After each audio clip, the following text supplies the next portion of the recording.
अस्सलाम वालेकुम and welcome to my channel Faizaz way. और आप देख रहे हैं कि जर्मनी आके हमें लग पता गया है कि भाई आटे दाल का भाव कहते हैं ना, जिसे पता चल जाता है, तो वो पता चल गया है।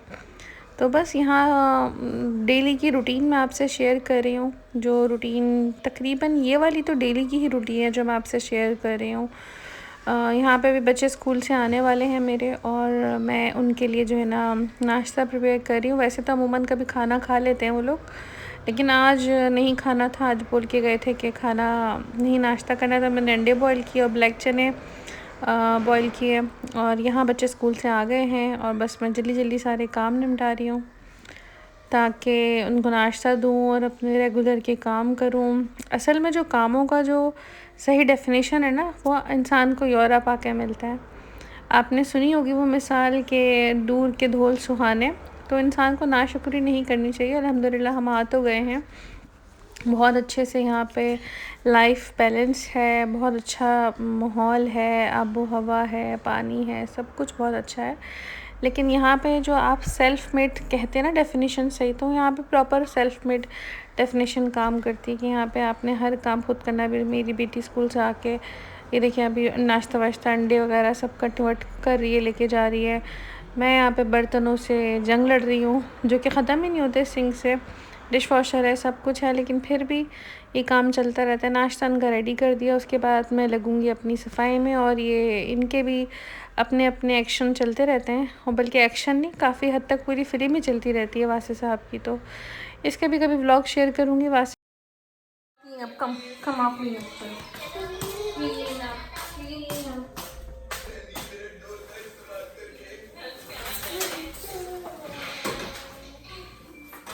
हाँ जी, तो यहाँ हो जाता है मिशन इम्पॉसिबल को इम्पॉसिबल करने का काम।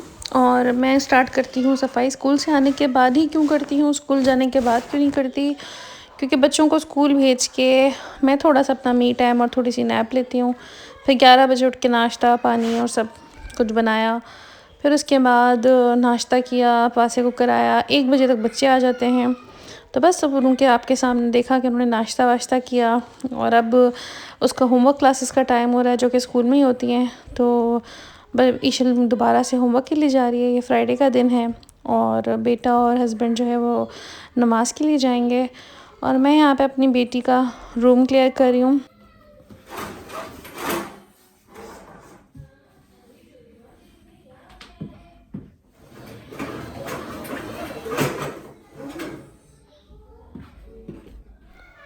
और यहाँ से स्टार्ट होता है मेरा रूम। पहले ईशल का रूम किया, फिर अपने रूम की बारी है। तो इसका बेड सेट वगैरह सब सेट करना, ब्लैंकेट्स, और ये जो चीज़ है ये रेगुलर की है, डेली की रूटीन है। मैंने आपसे कोई स्पेशल आज क्लीनिंग शेयर नहीं करी है। स्पेशल क्लीनिंग का मतलब ये है कि जिसमें मैं डस्टिंग भी करती हूँ, वॉशरूम भी साफ़ करती हूँ, और किचन के कैबिनेट्स वगैरह, तो वो सिर्फ मैं वीक में 2 दफ़ा करती हूँ। और जिस डेली की रूटीन है वैक्यूम वगैरह, तो ये डेली का सीन है। इवन मोपिंग भी मैं सिर्फ वीक में 2 दफ़ा करती हूँ। मोपिंग भी ज़्यादा नहीं यूज़ होती। जहाँ जहाँ हमारा ज़्यादा यूज़ है, जैसे किचन की एरिया जो है, उधर मैं रात को सोने से पहले मोप लगा के फिर सोती हूँ, ताकि किचन ओपन है ना, तो उसका थोड़ा सा रहता है नुकसान। तो यहाँ मेरा बेड भी सेट हो गया। ये बॉक्स बेड है, चीज़ें अंदर को छुप जाती हैं। सबसे अच्छी बात मुझे इसकी ये लगती है कि बस इसको खोलो और इसके अंदर से चीज़ें ब्लैंकेट रख दो, ख़त्म, जान छूटी। और यहाँ से मैं दिखा रही हूँ आपको कि 2 रूम क्लियर हो गए। अब मैं जाती हूँ तीसरे रूम में, जहाँ मेरे बेटे ने कबाड़ा मचाया हुआ है, पूरा तबाही मचाई हुई है।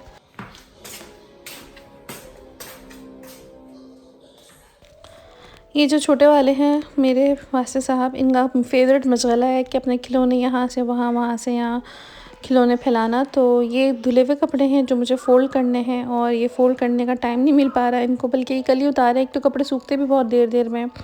और ये नीचे फैलावा देखे ना, ये डेली का काम है। ये हर कमरे में कहीं ना कहीं से टॉयज़ इकट्ठे कर के जना फैला देता है, और मेरा काम और डबल हो जाता है। लेकिन मैं मना नहीं करती हूँ, मैं कहती हूँ चलो कर लो, फैला लो। बच्चे खेलते खेलते ही थोड़ा बहुत सीखते हैं, और जब वो कर लेता है तो बस फिर मेरी ड्यूटी शुरू हो जाती है। कभी मैं कभी बच्चे, मुस्तकिल के हम लोग ना समेटा समाटी करते ही रहते हैं।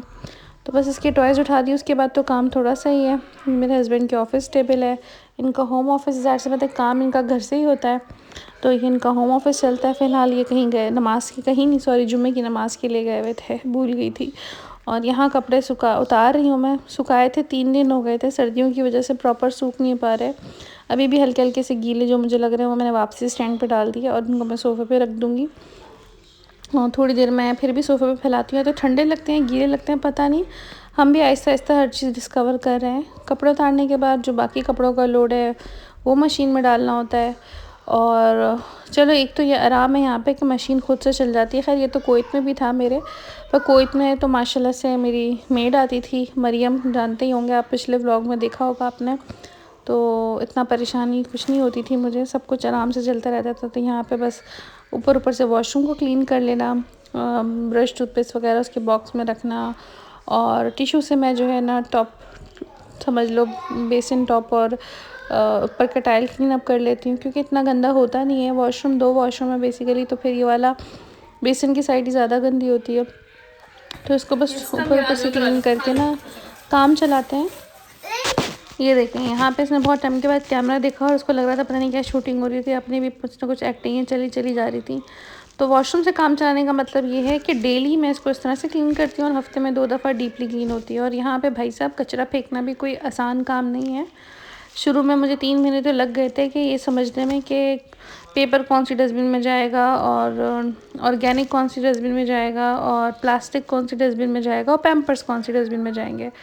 तो ये भी एक काम है। सब कुछ समेटने के बाद बेटी मेरी स्कूल होमवर्क के लिए चली गई थी, होमवर्क क्लासेस के लिए, और हस्बैंड और बड़ा बेटा जो है वो चला गया था जुम्मे की नमाज़ पढ़ने। तो मैं लगी वैक्यूम करने।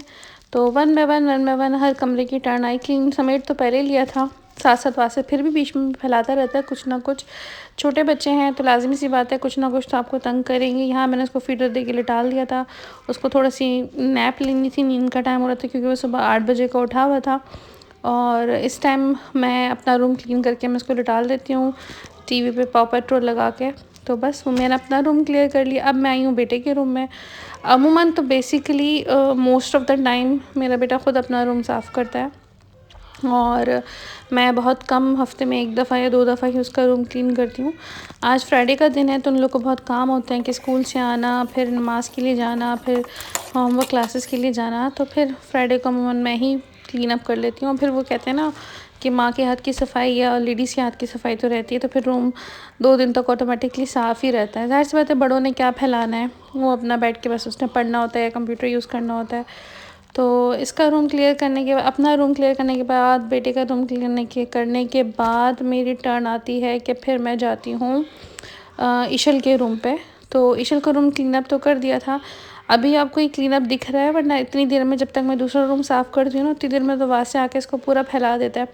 यहाँ मैंने रेड कलर की प्लास्टिक शीट बिछाई हुई है ताकि बच्चे जो किचन से खेलते हैं, प्ले डो से खेलते हैं, सैंड क्ले से खेलते हैं, वो नीचे के मैट पे ना लगे।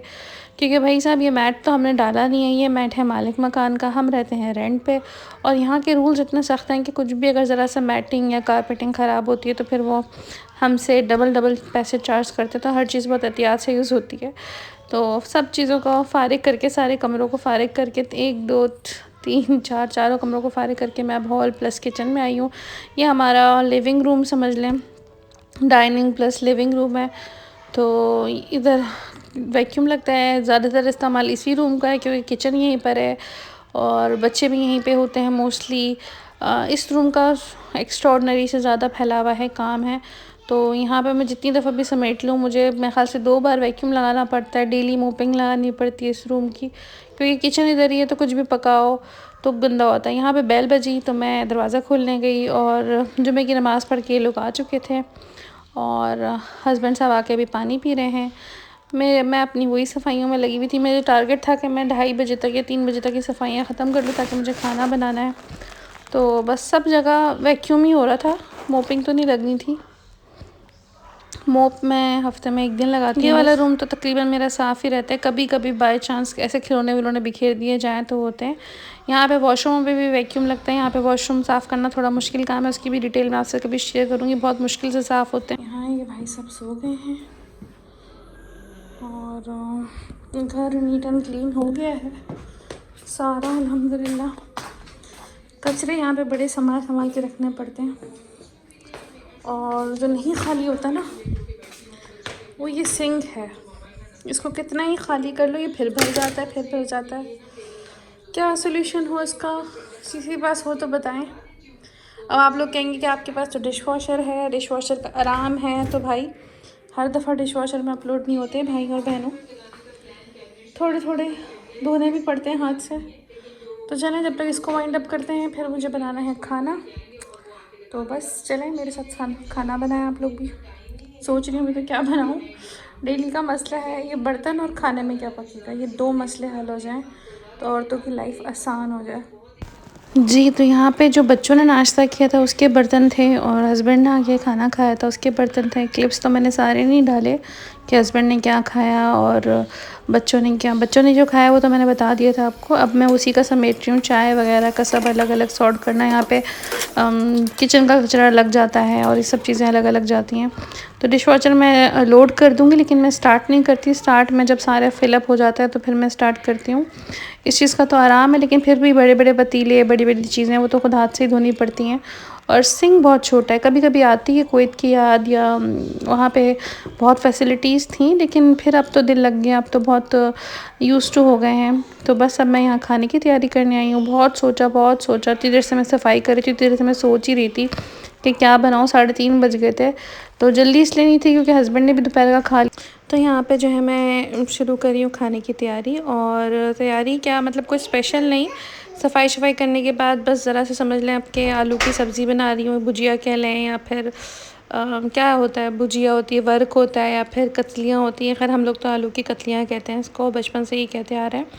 हस्बैंड ज़्यादा शौक़ से नहीं खाते, लेकिन मेरे बच्चे खा लेते हैं, चावल से भी, रोटी से भी। चावल से ज़्यादा शौक़ से खाते हैं, हालांकि बनती भुनी भुनी है, लेकिन ये लोग चावल से ज़्यादा शौक़ से खाते हैं। तो बस मैं आलू पील कर रही हूँ, और मैंने यहाँ पे ऑनियन काटी है। अपने हिसाब से आप आलू ले लें, मैंने दो अदद प्याज ली है। बाकी मुझे किलो विलो का हिसाब नहीं पता, मेरे तो सारे कम अंदाजे में होते हैं। इसको इस तरह से गोल गोल काट लें।